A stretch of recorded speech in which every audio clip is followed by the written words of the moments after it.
ఏపీలో కొనసాగుతున్న ఎన్టీఆర్ భరోసా పెన్షన్ల పంపిణీ సీఎం చంద్రబాబు చిత్రపటానికి లబ్ధిదారుల పాలాభిషేకం.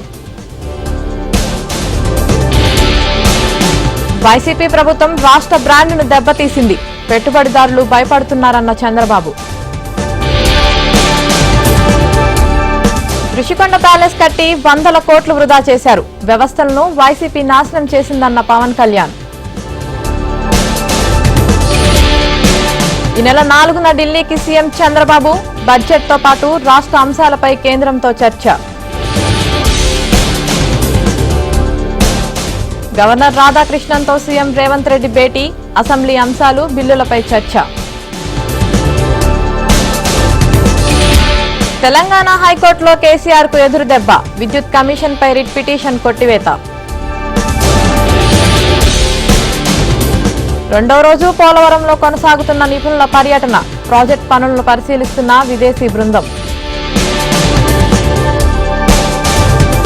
జనగామ కలెక్టరేట్ వద్ద మహిళా రైతు ఆత్మహత్యాయత్నం, తన భూమిని బీఆర్ఎస్ నేతలు కబ్జా చేశారని ఆరోపణ.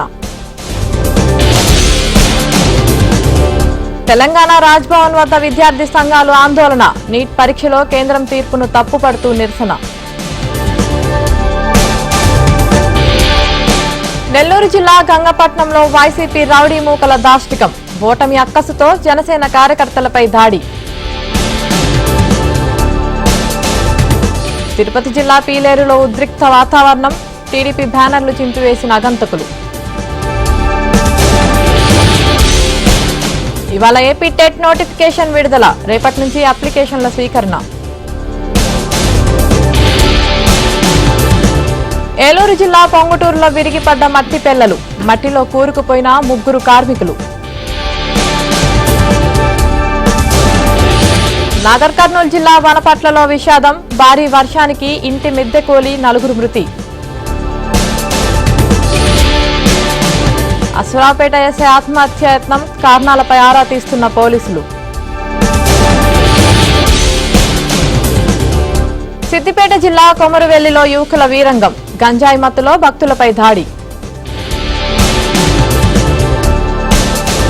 ఉత్తర బంగాళాఖాతంలో కొనసాగుతున్న అల్పపీడనం, తెలుగు రాష్ట్రాల్లో తేలికపాటి వర్షాలు పడే అవకాశం.